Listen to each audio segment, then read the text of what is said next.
faith of our fathers, Oba Sir Isaac Babalola Akinyele was born on 18th April 1882 in Ibadan. His great-grandfather was Bolude Akinyele, a pagan Ibadan warrior and herbalist. He had Josiah Akinyele as his first son, who was one of the early converts of Reverend David Indara of the Church Mission Society (CMS), who brought Christianity to Ibadan in 1851.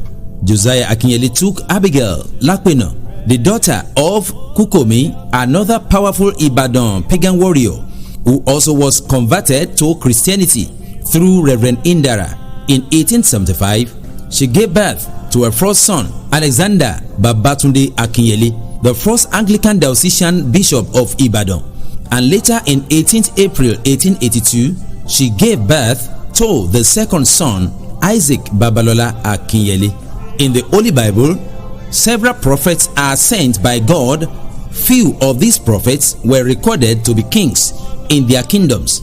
Oba Isaac Babalola Akinyele followed the footsteps of great prophets in the Bible who became king during their lifetime. As a devoted Christian, Isaac Akinyele became an active member of the Christ Apostolic Church and served for a long time as the church's first president. He also became a chief and rose steadily in the traditional hierarchy over which an Oba, the Olubadan, has ruled since 1936. He became Otun Balogun and then in late 1953 Balogun. Problems were expected because the title has close associations with the traditional Yoruba religion, which made it difficult for a devout Christian to hold such title. He was more on the pulpit than the throne, and during his reign, he prayed a lot with the support of the late Apostle Aye Babalola, first general evangelist of Christ Apostolic Church. As part of his contributions in liberating Ibadan, Oba Akinyele was appointed as commander of the most excellent order of the British Empire and was described as the bishop who lived a life of purity and uprightness by Queen Elizabeth II when she visited Nigeria and worshipped at St. James Cathedral, Okebola, Ibadan. It is on record that Oba Akinyele was the first king who stopped using his cap. In those days, no one dared to confront Satan or his institutions in the kingdom of Ibadan.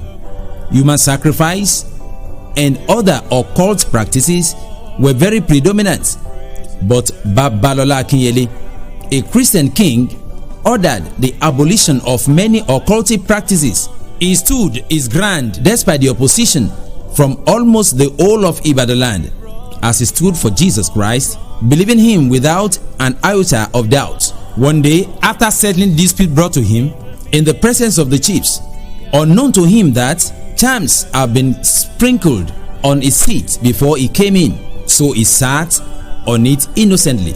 He couldn't stand up from the seat as he was glued to the chair. The chiefs began to mock him. They said, "Where is that your God you claimed is all powerful? Let him come and rescue you." The king started reciting Psalm 24, and at the end he said, "I rise up in the name of Jesus Christ." And lo and behold, he stood up and moved his body, and the charm was nullified. The chiefs were so ashamed and dejected. This led to some of them giving their lives to Jesus Christ. It was also recorded that a horse was to convey the king to a ceremony. Unknown to him, the occult in the city had placed a charm on the horse. They employed drummers who beat the drum with charms to make the horse carrying the king misbehave. Traditionally, the standing order, though unwritten, was that horse must not fall or die while conveying the king, else the king will be rejected and dethroned. The whole city was watching as the horse was misbehaving and crying with water gushing out of his eyes. Fear gripped the whole city, and the occult men were already jubilating that the king's end has come. Prophet David Babajide, the second general evangelist CAC worldwide, and other young evangelists at the scene began to sing, "Agbára rẹ̀ ga jù tọ̀tá lọ, ìmọ̀ rẹ̀ ga jù tèṣù lọ." Ọlọ́run kò ṣe ohun tì ní ọ́. Ohun ayé kan kò lè dí ọ lọ́nà iṣẹ́ rẹ̀. Agbára rẹ̀ ga jù tọ̀tá lọ. Meaning, your power is greater than the enemy. Your knowledge is higher than the devil. You are the God of possibilities. No sorcerer can stop you from working. Your power is greater than the enemy. The crowd chorused the song, and all of a sudden, dew started to fall in the midday, and the horse began to walk majestically, crying like a baby. The horse conveyed Oba Akinyele to the end of the journey and did not fall or die. The Chamans had no choice than to submit to the lordship of Jesus Christ of Nazareth. Since that day, they stopped attacking Oba Akinyele. Raw faith indeed provokes raw miracles.